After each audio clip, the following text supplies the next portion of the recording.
Bonjour tout le monde et bienvenue dans cette nouvelle partie des vidéos de fin d'année 2025, début d'année 2026 avec les flops. Ça y est, enfin on en est au flop de films de cette année. Avant d'entrer dans le vif du sujet, je vous invite encore une fois à aller voter pour votre vignette préférée réalisée par Arcadie Picardie. Le lien est dans la description en dessous de la vidéo.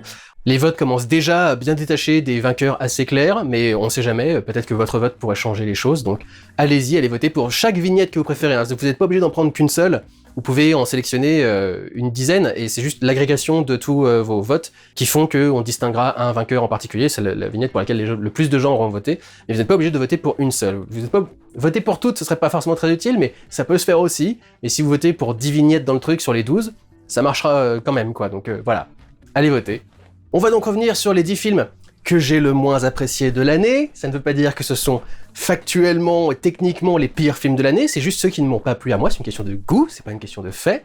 Il faut le rappeler tous les ans, mais cette année, il faut vraiment le rappeler parce que le numéro 7 va faire péter un câble à beaucoup d'entre vous. Je le sais d'avance, donc c'est même pas la peine de répondre et de faire un truc méchant dans les commentaires, je le sais déjà. Et même ça sert à rien de dire que je perds toute crédibilité à mettre ce film-là dans mon flop, parce que tous les ans, je mets 1, 2, 3, 4 films dans mes flops qui me font perdre toute crédibilité, donc il ne doit plus me rester grand-chose au bout de 13 ans à faire ce genre de truc. Donc, partons du principe que j'en ai pas de crédibilité, comme ça vous arrêtez de me faire chier, peut-être. Je sais pas, on verra bien. Je tiens à préciser aussi, comme l'année cinéma a été extrêmement moyenne, ça a déjà été très compliqué pour moi de trouver des tops, mais c'est aussi compliqué de trouver des flops, honnêtement. Les films qui sont en bas du classement n'ont pas les pires notes que j'aurais pu mettre à des films, mais j'en ai vraiment aucun qui s'est retrouvé avec juste 0 étoile et en merde absolue. Bon, le premier est vraiment une grosse merde, mais je lui ai même pas mis 0 étoile non plus, parce qu'il a quand même un minimum d'aspect divertissant. Donc c'est pas non plus comme si, vraiment, même pour moi, c'était les plus gros étrons de l'année, quoi. Il y en a aucun qui a vraiment la pire note. Le trio de tête et le moins bien noté, mais pour le reste, c'est des notes qui, dans une autre année, les auraient même pas amenées dans les flops, en fait. Donc voilà, si on peut aussi relativiser un tout petit peu avec ça. Ça va aller assez vite, normalement, cette année, parce que, à l'exception de 3 films, dont le numéro 7, tous ces films ont été traités dans d'autres vidéos, donc je vais principalement vous renvoyer vers d'autres vidéos. Je ferai un résumé extrêmement rapide en quelques mots de ce que j'en ai pensé pour que cette vidéo soit quand même un minimum pertinente, mais voilà, j'en ai parlé un peu partout, donc en principe, ça devrait aller vite. Donc, allons-y, sans perdre plus de temps, commençons par le numéro 10.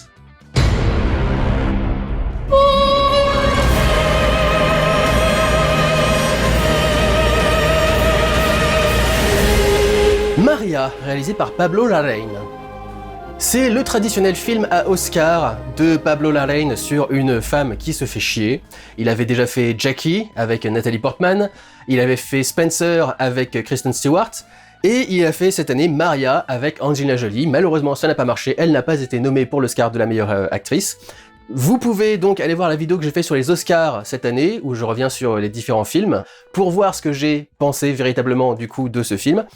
Donc pour ceux qui ne le savent pas, c'est un biopic qui revient sur la vie de Maria Callas, la chanteuse d'opéra, notamment sur ses derniers jours, quand elle est droguée jusqu'aux yeux avec des antidépresseurs, qu'elle voit une projection de ses médicaments sous la forme d'un jeune gamin joué par Cody Smith-McPhee, et alors qu'elle essaye de voir s'il lui reste un petit peu de voix et si elle a encore la possibilité d'avoir une carrière. Pour faire un résumé, c'est pas non plus catastrophique, notamment parce qu'il y a une très très belle photographie.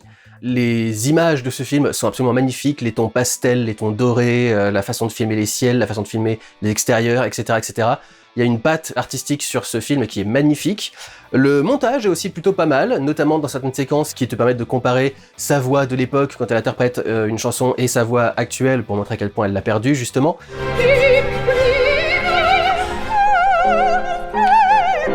Un montage qui était plutôt intéressant, mais en règle générale, c'était trop long pour ce que c'était, et ce que c'était n'était pas grand-chose. Ça aurait pu aller beaucoup plus vite que ça, on aurait pu se concentrer sur des aspects plus larges de sa vie.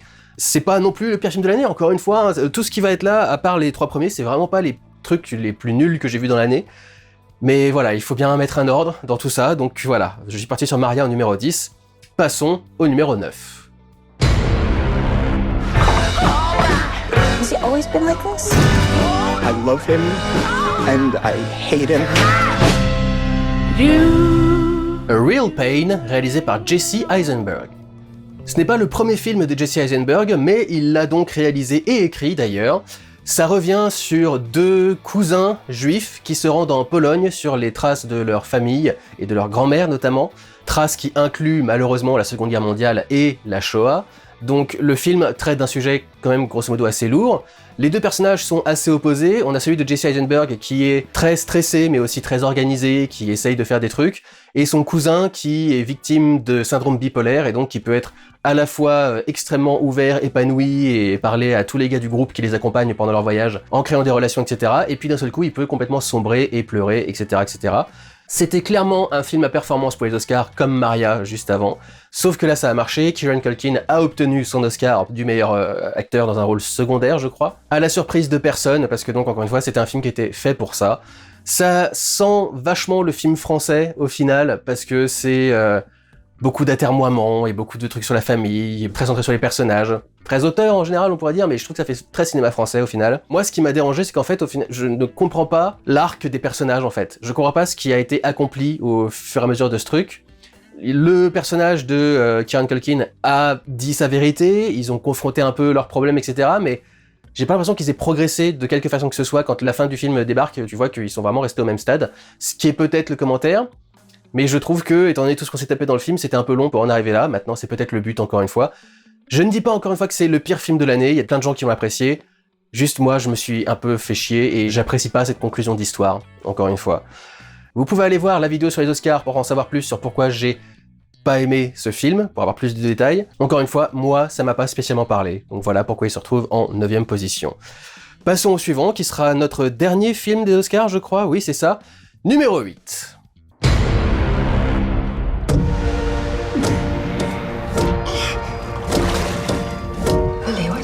Der findes en anden måde. Jeg kan hjælpe dem med at finde en plejefamilie.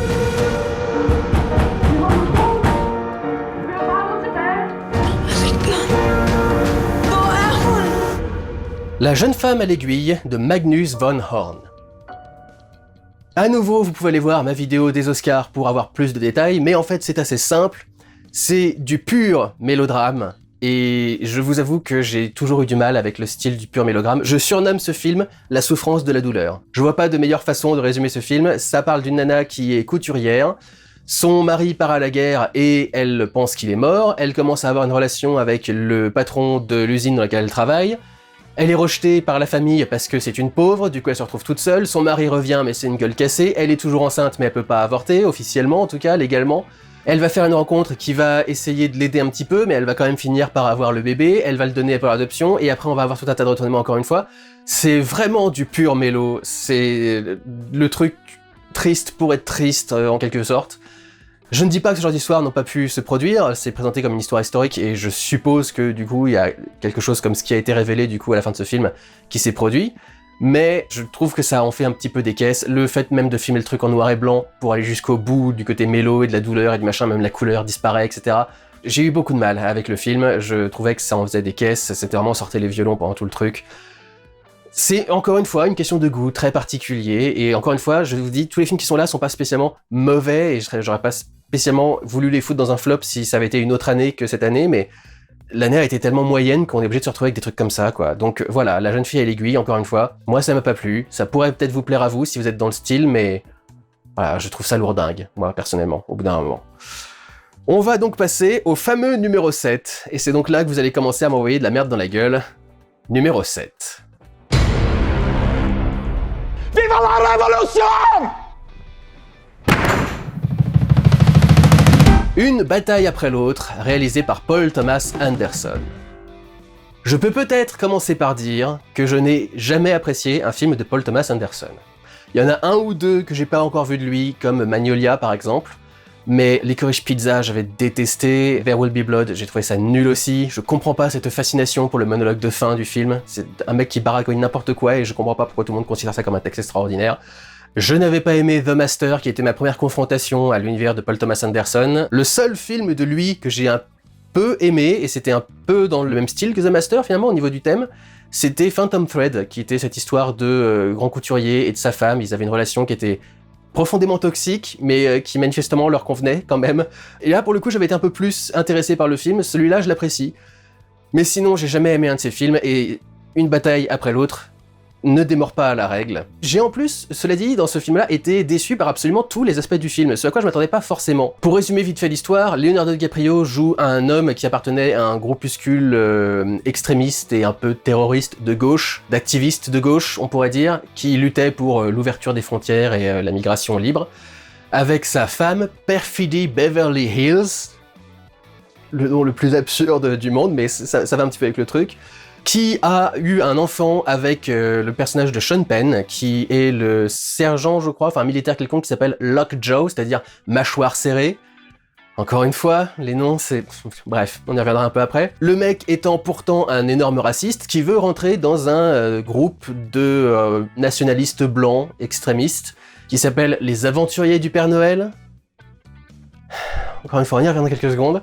Et pour ça, ils vont vérifier qu'il n'a eu aucune relation intime avec une personne de couleur. Il doit donc retrouver ce qui est probablement sa fille, mais il en est pas sûr, il a pas fait de test à l'époque, pour faire un test, voir si c'est vraiment sa fille, et si jamais c'est sa fille, s'en débarrasser pour que son background soit clean pour entrer dans le petit club des racistes.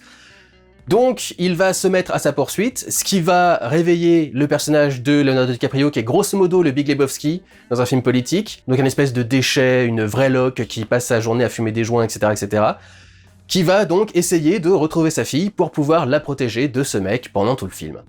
Déjà, au niveau auteur, j'ai quand même été très déçu par le niveau un peu abyssal, je trouve, du commentaire politique, qui pour moi est du niveau d'un lycéen.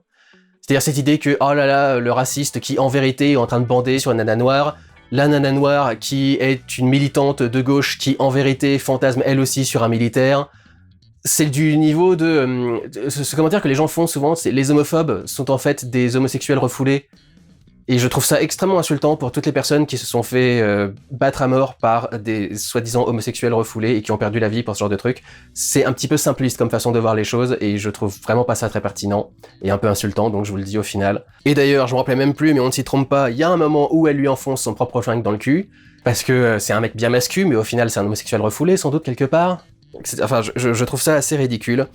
Les histoires de noms aussi un petit peu ridicules. Il y a une nana à un moment donc qui fait un acte terroriste qui dit qu'elle s'appelle Jungle Pussy, donc la chatte de la jungle. Pareil, le groupe de sœurs, de nonnes religieuses qui font pousser de la marijuana dans leur jardin et qui s'appelle The Sisters of the Great Beavers, ce qui veut dire en gros les sœurs des chats poilus quoi. C'est The Beaver, c'est un castor et c'est un des surnoms qui donne à un organe féminin particulièrement poilu.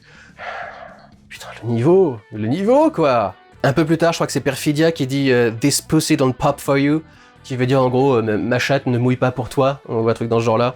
Vraiment, c'est un niveau collégien quelque part en termes de niveau de langage. Je trouve aussi très dangereux de mettre une nana qui est en train de braquer une banque et qui dit « This is what black power looks like ». I am what black power looks like. Donc c'est à ça que ressemble le pouvoir des Afro-Américains, des Noirs américains. Tu fais « D'accord ». Ça peut un petit peu se retourner contre toi quand même comme commentaire sur la société, je trouve.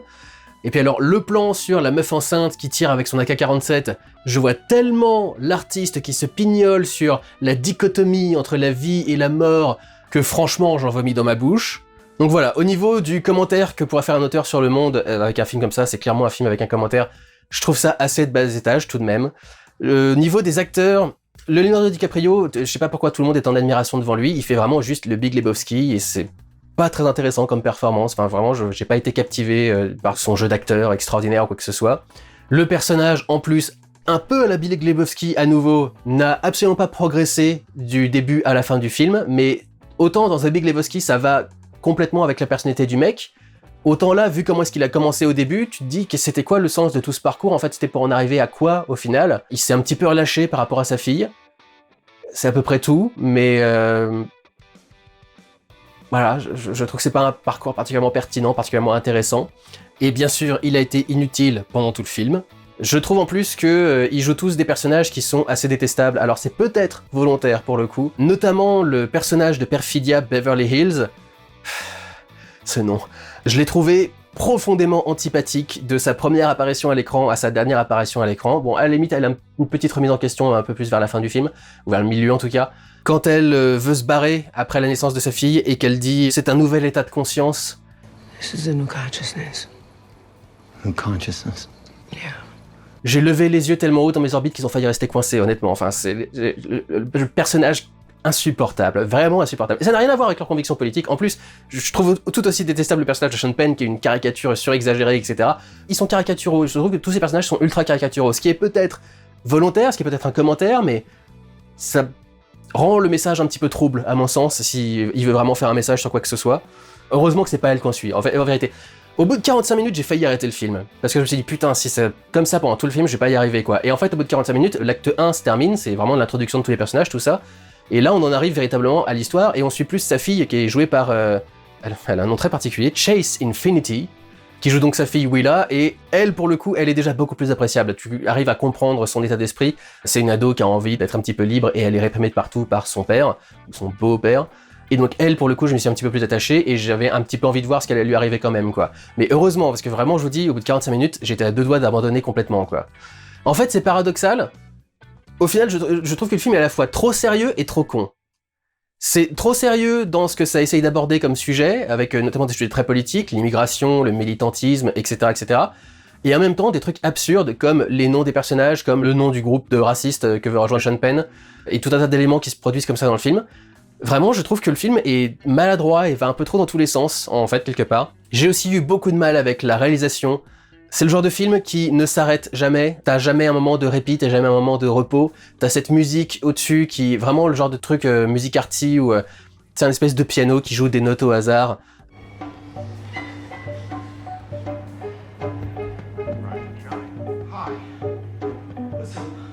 Tu sais même pas s'il y a vraiment une composition, si c'est juste de la pure improvisation, etc. Mais c'est pour aller avec ce côté chaotique et non-stop d'histoire qui se déroule au-dessus, qui au final est assez lassante à mon sens, sans doute parce que je suis pas trop rentré dans l'histoire, peut-être que si j'étais à fond dedans ça aurait été stressant, mais moi j'ai juste trouvé assez lassante au final cette mise en scène. Je dis pas que c'est mal réalisé du tout, hein. Il y a des bons mouvements de caméra, il y a des trucs assez impressionnants, certains plans séquences, des trucs dans ce genre-là, mais je suis pas vraiment en admiration devant le truc non plus. J'ai pas compris en revanche, on va mettre un avertissement spoiler du coup, à la fin du film, quand ils sont sur la route, et que, enfin, le personnage de DiCaprio retrouve sa fille. J'essaye toujours de traîner un petit peu au début des trucs pour laisser aux gens le temps de skipper s'ils en ont envie. J'ai pas compris pourquoi sa fille, qu'il a clairement en ligne de mire, ne le reconnaît pas et lui demande un code pour essayer de prouver que c'est son père ou un truc dans ce genre-là. J'ai pas du tout compris ce qui se passait à ce moment-là, en fait. Je comprends pas pourquoi est-ce qu'elle le reconnaît pas, je comprends pas pourquoi est-ce qu'elle lui demande un code pour le reconnaître. Est-ce qu'on peut m'expliquer ce que ça veut dire exactement à la fin du truc ? Est-ce que sa vision du monde a changé et du coup elle a besoin d'un indice plus concret pour prouver que c'est son... Je comprends pas. J'ai pas compris. C'est beaucoup trop long pour ce que ça raconte et ça va être mon dernier problème, c'est que c'est long malgré la présence de pas mal de scènes d'action, entre guillemets. J'ai les mains prises de partout donc je peux pas trop faire les guillemets. L'action elle est pas intéressante, elle est jamais intéressante. Pour vous donner une idée, à la fin il y a une course-poursuite en voiture. La course-poursuite en voiture, c'est juste 3 personnes qui sont sur la même route en ligne droite et qui sont juste en train de rouler très très vite les unes derrière les autres. Et t'as 10 minutes à faire des allers-retours entre les différents conducteurs, quelques plans larges pour montrer un petit peu comment est-ce qu'ils avancent dans le décor et où est-ce qu'ils en sont à peu près. Il n'y a pas un moment où ils se doublent, il n'y a pas un moment où ils se percutent et ils se rentrent dedans, il n'y a rien d'intéressant en fait, c'est juste des voitures qui vont vite pendant 10 minutes. C'est-à-dire que c'est la scène d'action la plus chiante que j'ai jamais vue de ma vie en fait. Donc ouais, c'est beaucoup trop long pour ce que ça raconte et pour ce que ça montre. Je me suis vraiment ennuyé. Je suis navré de vous dire ça, mais je me suis vraiment ennuyé devant ce film. Je ne comprends pas la hype qu'il y a autour de ce film-là. Apparemment, il est parti pour remporter les Oscars. Pourquoi ? Comment ? Il y a souvent ce genre de truc où il y a des réalisateurs qui devraient remporter des Oscars pendant toute leur carrière, mais ils l'obtiennent jamais, et d'un seul coup ils font un film, et les gens se disent bah là c'est le moment, on a personne d'autre à récompenser peut-être, là c'est le moment, on va le récompenser lui pour ce film-là, pour l'ensemble de sa carrière presque, finalement, plus que pour ce film-là, parce que c'est pas ce film-là qui mériterait le plus de l'emporter dans toute sa filmographie, quoi. Il y a d'autres films qu'il a fait qui auraient mérité d'avoir un Oscar, celui-là non, mais il l'aura parce que bah il aurait dû l'avoir depuis une dizaine ou une vingtaine d'années, donc là on va lui donner pour ça. Mais ça c'est pour les Oscars, pour le grand public, je comprends vraiment pas pourquoi est-ce que ce film a intéressé les gens à ce point. D'ailleurs, il a pas fait un énorme succès au box-office mondial non plus, il a fait 100 millions je crois, un tout petit peu plus de 100 millions de dollars, je vais vérifier. Un petit peu plus, il a fait 206 millions au niveau mondial, c'est extrêmement bon pour un film d'auteur, mais c'est pas non plus un énorme succès planétaire. On va te dire que c'est quand même le meilleur film de l'année, etc. Donc bon, c'est tout à fait possible, hein. Le meilleur film de l'année ne dépend pas du nombre d'entrées en salle ou du nombre de millions qu'il a fait au box-office. Le film a donc juste une base de fans extrêmement dévouée. Les gens qui l'ont vu l'ont beaucoup apprécié. Voilà. Maintenant, je comprends pas pourquoi est-ce qu'ils l'ont apprécié à ce point-là, en fait. Pour moi, c'est de la pure branlette, en fait, comme film. Donc voilà. On va pas le faire beaucoup plus longtemps. J'ai pas apprécié One Battle After Another ou Une bataille après l'autre en français, et c'est pour ça qu'elle se retrouve à cette place dans mon flop. Mais je le rappelle encore une fois, je dis pas que c'est le pire film de l'année, j'ai juste vraiment beaucoup de mal avec tout ce qu'il a fait, tous les éléments qu'il met dedans, je trouve que ça le rend ridicule et trop long pour rien, etc. etc. Passons donc sur celui-ci, passons au numéro 6, sur lequel je vais aussi me faire pas mal insulter par beaucoup de gens, parce que je crois qu'il y a beaucoup de gens qui ont apprécié ce film, je pense savoir pourquoi, mais ce seront exactement les raisons qui font que je ne l'ai pas apprécié en ce qui me concerne. Numéro 6.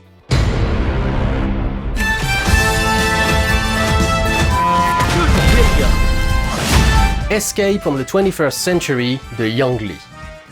C'est un film chinois, donc, qui suit 3 jeunes garçons qui tombent dans une mer de produits chimiques qui leur donnent la capacité de voyager dans le temps quand ils éternuent. Ils sont propulsés de leur enfance dans les années 90 et quelques à leur âge adulte dans les années 2020 et quelques. Un monde qui est complètement merdique, où les corporations et les mafias ont le contrôle sur absolument tout.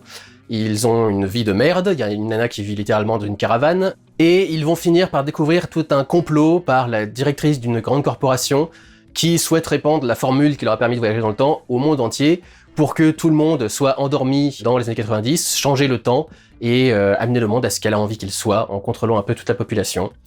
Le film est intéressant dans ce qu'il essaye de mélanger du coup le passé et le présent, et notamment il y a un truc assez rigolo à filmer les gens de ma génération, donc les gens qui jouaient à la Super Nintendo quand ils étaient gamins, qui avaient leur enfance dans les années 90, avec le style et avec les méthodes de la génération d'aujourd'hui, qui est la génération TikTok. Ce film est la définition... Je crois qu'il y a des films que j'ai traités de films TikTok à une époque, je m'excuse auprès de ces films, parce que s'il y a un film qui est un film TikTok, c'est celui-ci, quoi. Il n'y a pas une scène, pas une idée qui dure plus de 1 minute. Il y a une idée par plan et par scène, du coup, par définition, mais c'est vraiment... T'as l'impression de faire une overdose de vidéos TikTok que t'enchaînes pendant 1h30, 2 heures, je sais pas combien de temps dure le film au final, il doit pas être très très très long non plus. Et l'effet que ça a eu sur moi, c'est littéralement, je vous jure, je me fous pas de votre gueule, ce film m'a fatigué. C'est la première fois que je vis ça. Il y a des films qui t'ennuient, par exemple, quand tu les regardes et du coup tu somnoles un petit peu. Véritablement, ce film m'a fatigué. Genre, je fais tellement de trucs dans la gueule que vraiment, je me suis mis d'un seul coup à avoir les paupières lourdes et à avoir le sentiment de fatigue énorme qui me tombe dessus. Parce que c'était juste trop, en fait. Il y a trop, trop à supporter, trop de trucs. Je trouve en plus que les 3/4 du temps, c'est vraiment de l'effet pour l'effet. C'est-à-dire qu'il y a des moments où des personnages vont se battre, ou des moments où on va avoir une course-poursuite avec des bagnoles, et tu vas avoir des illustrations 2D qui vont être rajoutées au-dessus. Et je comprends pas spécialement pourquoi. C'est pas vraiment un style que le film maintient de A à Z, ça va revenir un petit peu plus tard, c'est une fois au début et une fois un peu plus vers la fin. Mais en soi, pendant la globalité du film, il y a assez peu de ce genre de petits effets. Ça se passe donc entre les années 90 et 2000 et quelques, mais c'est pas sur Terre. C'est sur une planète qui s'appelle la planète K, mais qui ressemble exactement à ce qu'on a eu sur Terre, notamment dans les années 90, ils ont Street Fighter 2 et une Super Nintendo et tout le bordel.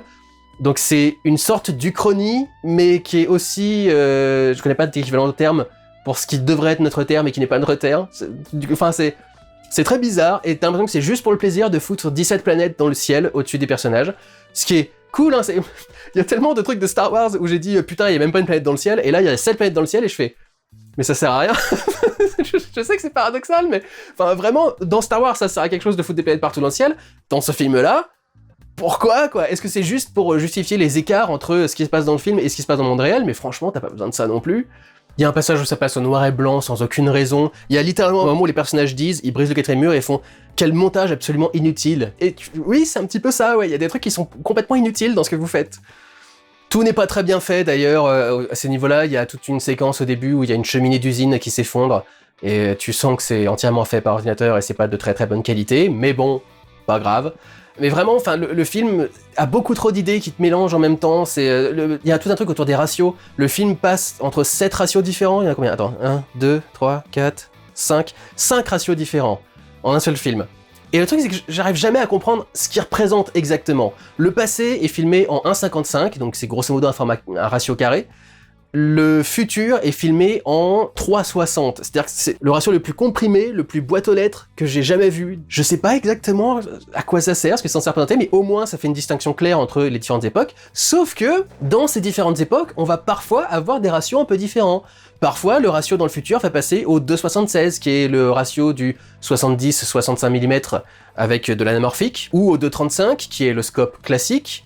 Et certaines séquences vont être en 2.0 également. Je crois que c'est certaines séquences de flashback dans le passé, mais qui n'est pas le récit du passé de base qui lui est en 1.55, c'est des flashbacks par rapport à ce passage en 1.55.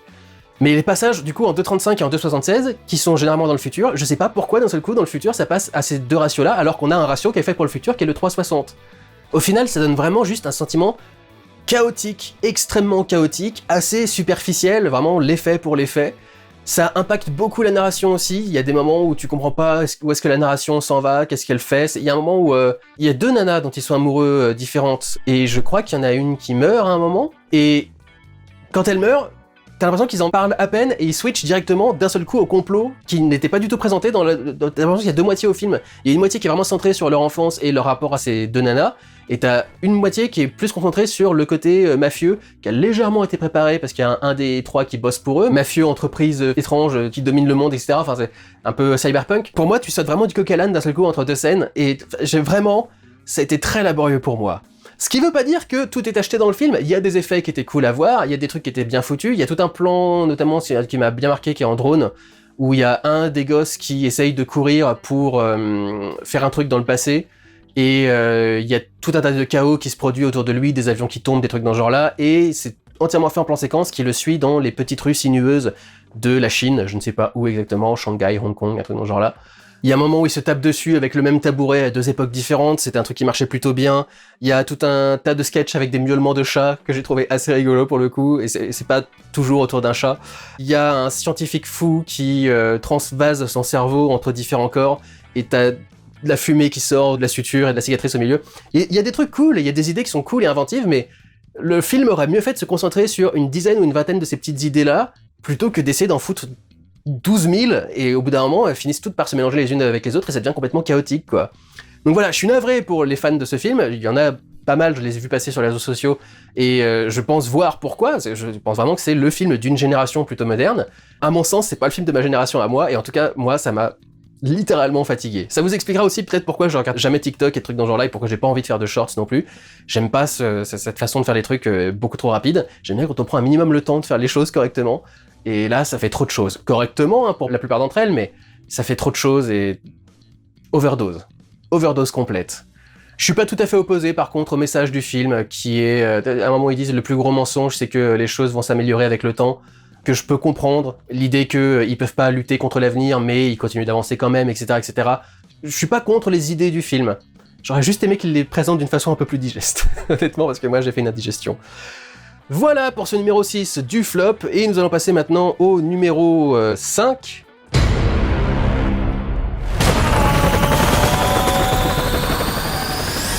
The Electric State, réalisé par Joe et Anthony Russo.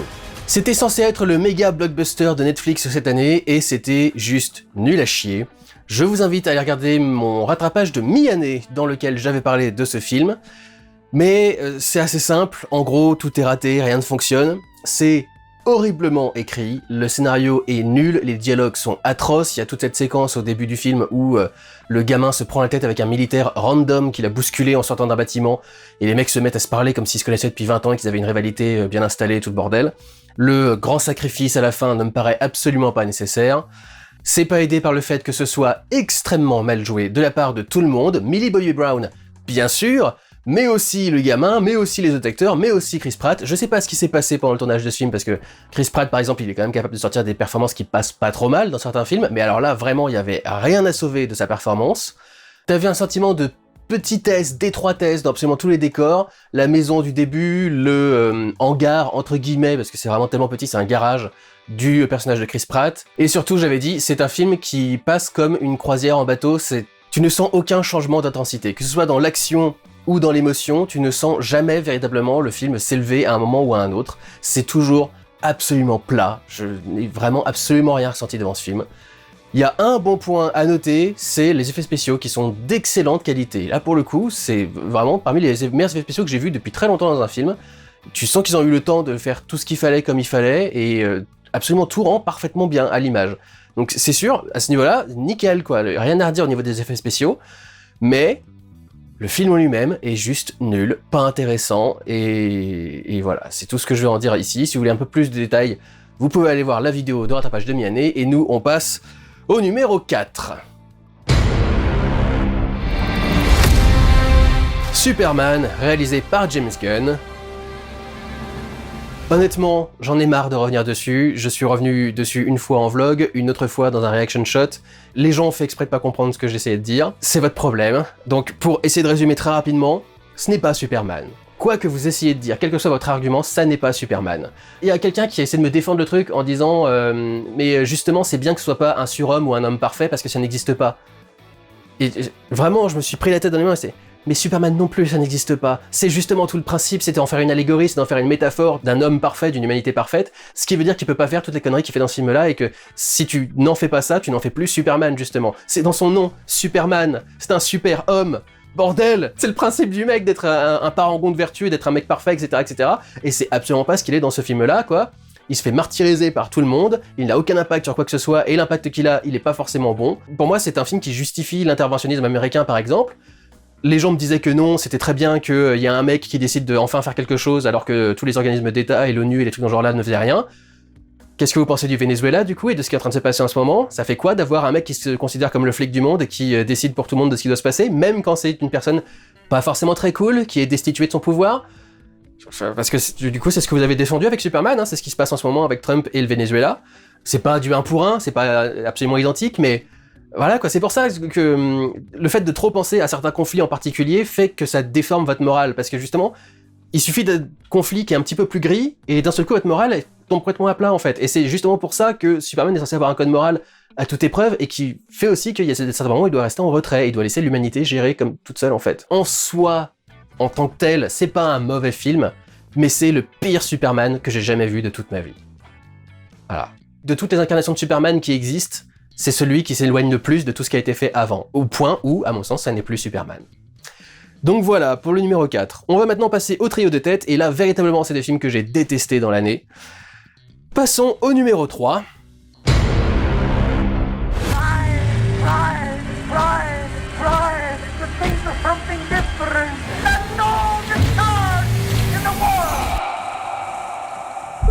« 28 ans plus tard » de Danny Boyle. Je vous envoie, là aussi, comme pour Superman, vers le vlog que j'avais fait quand il était sorti, parce qu'il y aura plus de détails sur ce que j'ai pensé du film. Pour résumer, c'est les élucubrations absurdes de Alex Garland, encore une fois couché sur papier et adapté à l'écran. Le message du film est brumeux et foireux et va un peu dans tous les sens.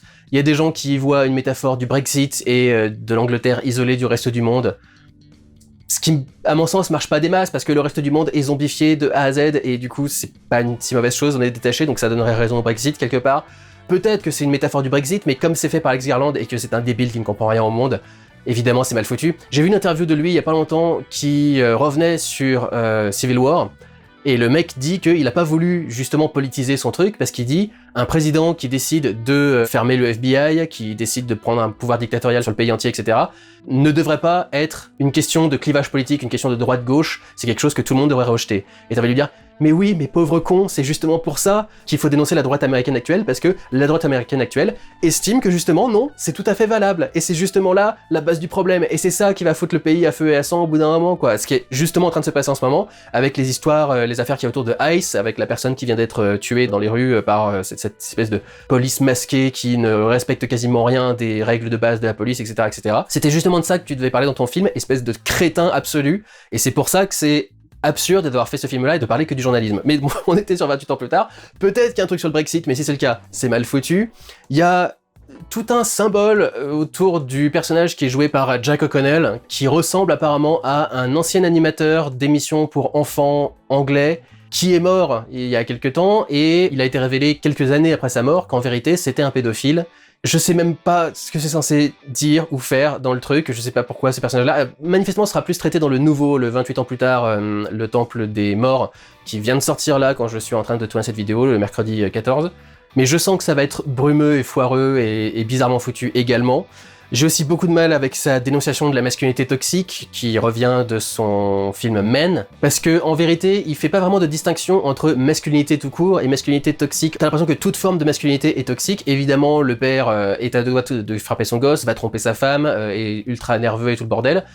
Et t'as envie de dire, oui, effectivement, c'est pas bien dans le contexte notamment de sa paternité, mais la masculinité en elle-même, c'est un truc, il faut faire attention à ça, parce que je crois que dans mon vlog, les gens ont compris que j'avais dit que la masculinité toxique était bien aussi.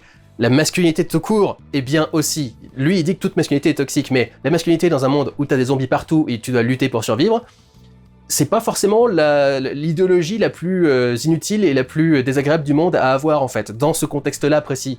Donc c'est peut-être pas le bon endroit pour faire ce genre de commentaires. Mais il peut faire ce genre de commentaires parce que le scénario est extrêmement mal écrit, parce que c'est de la scénarite absolue, que ce soit en termes de la maladie de la mère, par exemple, qui vient et s'en va quand ça arrange le script. Il y a des moments où elle est complètement incapable de discerner la réalité, elle est complètement enfermée dans son truc, et évidemment, dès que le gamin la sort de chez elle, elle est complètement en possession de ses moyens, elle arrive à faire tout ce qu'il faut quand il faut. De la même façon, le monde extérieur est dangereux quand il a envie qu'il soit dangereux, et on peut s'y déplacer tranquillement quand il a envie qu'on soit tranquille et qu'on s'y déplace tranquillement. Donc c'est vraiment juste très mal foutu, j'ai trouvé le film assez chiant et assez nul.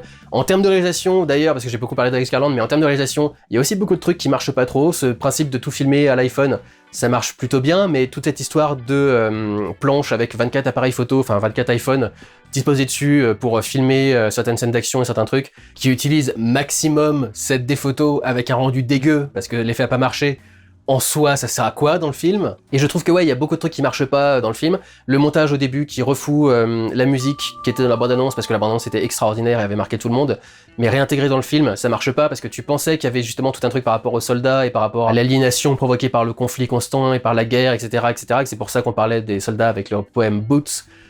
Mais au final, c'est pas vraiment un thème qui est traité dans le film, donc quand ça débarque au début du truc, ça semble malvenu, jusqu'au fait que musicalement ça semble malvenu, parce que ça se mélange pas avec la musique qui est au-dessus, etc. Ça fait une espèce de cacophonie bizarre.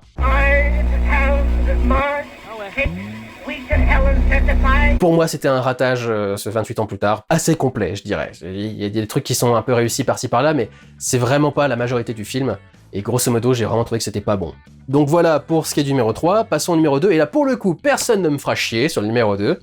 Numéro 2...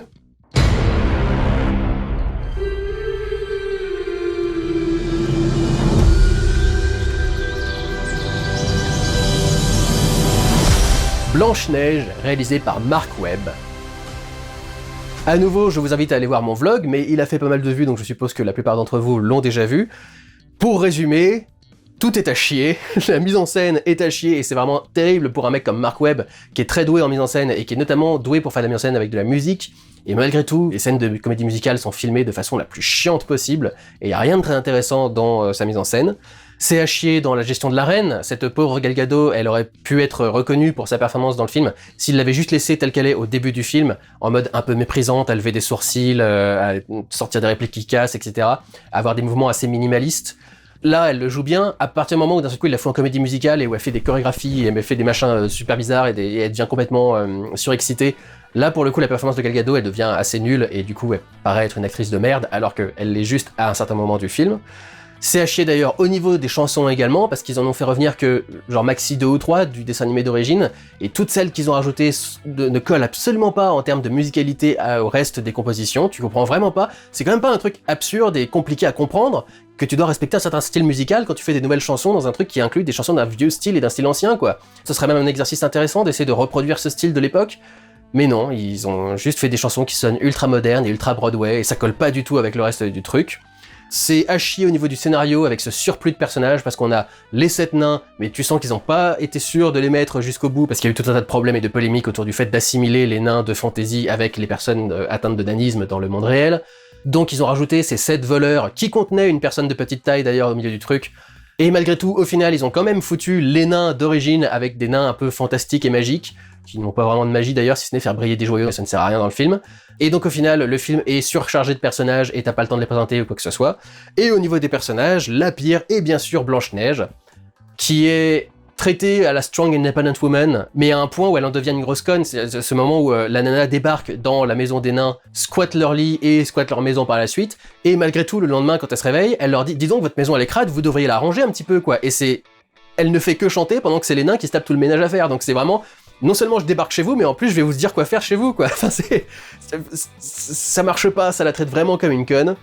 Et bien qu'ils essayent de justifier le truc, et bien que en soi, l'ethnie des gens ne me pose aucun problème, un personnage qui s'appelle Blanche-Neige parce que sa peau est blanche comme neige, et tu prends une nana qui est latino avec une peau assez bronzée, ça colle pas avec le principe même de l'histoire en fait. Et encore une fois, on s'en fout, Ariel la petite sirène noire dans le remake qu'ils ont fait récemment en live action, j'étais le premier à défendre le truc en disant qu'elle était parfaite, elle avait des petits yeux de princesse, elle était parfaite dans un rôle dans ce genre-là, et on s'en fout qu'une sirène, qui est un être fantastique, soit blanc, noir ou autre chose quoi. Blanche-Neige!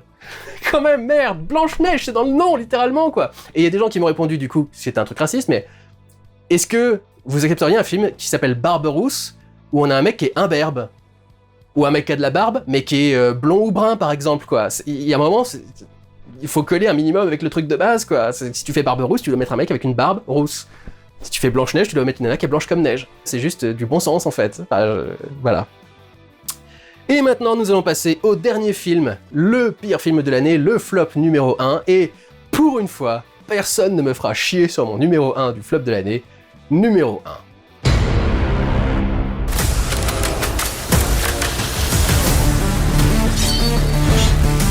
1. In the Lost Lands, réalisé par Paul W.S. Anderson. Oui, Paul W.S. Anderson a sorti un film cette année, je pense que personne n'était au courant, il est sorti dans l'anonymat le plus complet. Combien d'entrées il a fait? A priori, il est resté une seule semaine en salle, en France et aux États-Unis. Aux États-Unis, il a fait $1 million de recettes, et en France, il a fait 32 000 entrées. Donc, personne ne sait que ce film existe au final. A raison, parce que c'est vraiment le pire film de Paul W.S. Anderson qu'il ait jamais réalisé. Il y a beaucoup de gens qui me reprochent d'apprécier les films de Paul W.S. Anderson. Généralement, il fait au moins quelques trucs dans le film qui sont pertinents, qui sont intéressants en termes de mise en scène. Il y a aussi beaucoup de trucs qui repompent un peu à droite à gauche, mais il a quand même eu une ou deux idées qui étaient intéressantes dans certains de ses films, quoi. Là, il n'y a pas un truc à sauver. Bon, éventuellement, les environnements peuvent être à peu près sympas, certains décors un petit peu surchargés, etc. Et une ou deux chorégraphies. Mais sinon, c'est vraiment pas intéressant. Ça met évidemment en scène Milla Jovovich, parce que Paul W.S. Anderson, c'est ce sketch. Vous connaissez ma femme? Oui. Elle est belle, hein? Oui. Ça se passe dans un monde post-apocalyptique dans lequel l'Église a pris le contrôle de la seule et unique ville de survivants du monde. Mais il y a quand même des petites poches de survivants un peu partout dans les endroits qu'ils vont traverser. Il y a un personnage qui est joué par Dave Bautista, qui est un vagabond, qui va servir de guide à l'héroïne qui s'appelle Grey Alice. Il l'écrit différemment, il l'écrit A-L-Y-S, mais évidemment que ça te rappelle la Alice de Resident Evil, qui était donc le rôle de Milla Jovovich. Cette Grey Alice est une sorcière, qui est poursuivie par l'Église, du coup, qui la dénonce comme une hérétique, et elle est chargée par une reine qui gère aussi cette ville. Alors manifestement, c'est une cogestion entre la reine et l'église, les deux se partagent le pouvoir, c'est une garde partagée, on dirait. Cette reine veut devenir une métamorphe, et donc elle demande à Alice d'aller chercher pour elle une sorte de toison qui permet à la personne qui la possède de se transformer en ce qu'elle veut. Et donc Alice part à l'aventure avec son guide pour essayer de trouver cette toison et réaliser le souhait de cette personne.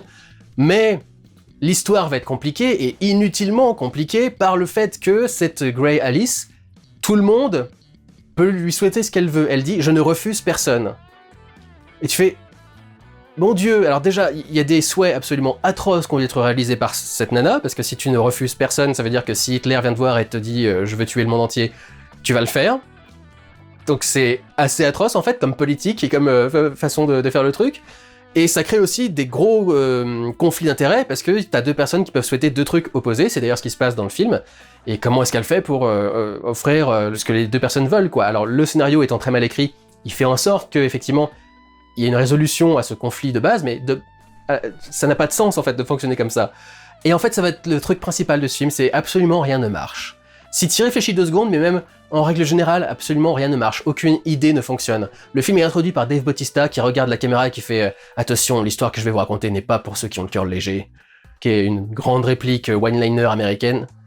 Et il y a absolument rien dans le film qui serait dérangeant pour les personnes qui ont un cœur sensible et qui ont le cœur léger. Enfin, vraiment, la phrase n'a aucun sens, si ce n'est de se donner un genre et d'avoir l'air cool. Mais du coup, ça tombe complètement à plat.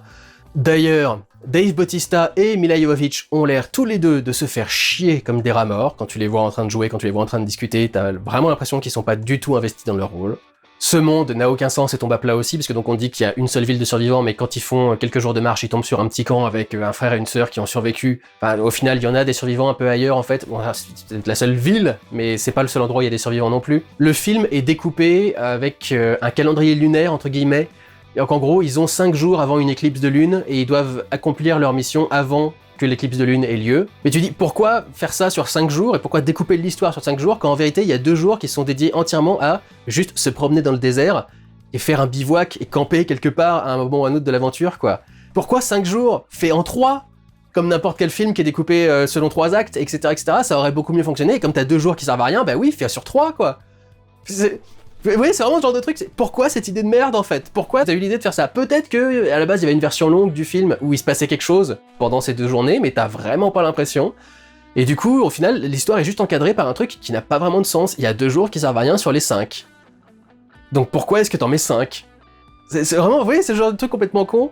Et le film réussit l'exploit d'être à la fois extrêmement mou, c'est-à-dire qu'il se passe rien pendant une bonne partie du film. Je dis, il y a 2 jours pendant lesquels ils ne font que marcher et discuter vite fait. L'histoire progresse trop lentement, trop mollement, je crois qu'ils mettent au moins 20 ou 30 minutes avant de sortir de la ville ou un truc dans ce genre-là, parce qu'il faut présenter 36 000 groupes différents qui sont opposés les uns aux autres, entre la Alice, le vagabond, l'église, la reine et son entourage également. Donc ça prend 3 tonnes de temps pour absolument que dalle, et en même temps ça va trop vite parce que les scènes d'action vont un peu trop rapidement aussi, et l'histoire se résout vraiment en 2 coups de cuillère à peau, enfin c'est vraiment pas très intéressant et pas très bien foutu. Il essaye de faire 1 ou 2 trucs sympathiques, il y a 1 ou 2 enchaînements, je vous dis, de baston qui marchent pas trop mal, il y a un moment où on affronte un loup-garou et l'image passe en noir et blanc pour marquer l'idée d'utiliser de l'argent contre cette créature. C'est éventuellement une idée qui peut passer, mais il y a tellement de trucs qui passent pas non plus, il y a toute une scène où il faut réussir à courir plus vite qu'un train qui est en train de foncer sur les personnages. T'as vraiment envie de montrer que ta femme est surhumaine parce que, en soi, ça a vraiment aucun sens. C'était une catastrophe. C'est le film, en fait, que les gens me décrivent à chaque fois qu'ils parlent d'un film de Paul W. Anderson, mais jusque-là, ils avaient tort quand ils décrivaient ce film-là. Là, c'est la merde de Paul W. Anderson, telle que vous décririez la merde de Paul W. Anderson. C'est vraiment l'incarnation de tous ses défauts, de tous les défauts qu'on lui reproche tout le temps. Il est capable de faire bien mieux que ça, et là, vraiment, c'était nul. Nul à chier, c'est le pire film que j'ai vu de l'année. Pour vous dire, quand j'ai terminé le film, le dernier truc que j'ai marqué dans mes notes, c'est « Comment c'était nul !» Donc, c'est vraiment pour vous dire que c'est de la merde, quoi. Voilà donc qui conclut ce flop 10 des pires films de l'année. Je sais qu'il y en a beaucoup qui vont vous énerver, il y en a d'autres pour lesquels vous serez, je pense, relativement d'accord. Encore une fois, c'était pas un jugement purement factuel, même si j'estime que par exemple les 3 premiers sont vraiment factuellement nuls à chier et vraiment de la merde. Je pense d'ailleurs que j'aurais pas trop de résistance sur ce truc-là, peut-être sur le 3e, sur 28 ans plus tard, mais grosso modo, Blanche-Neige et le truc de Paul W. Anderson, je pense que personne n'ira s'opposer à moi là-dessus, enfin vraiment, je pense que c'est un consensus général, c'est de la grosse merde.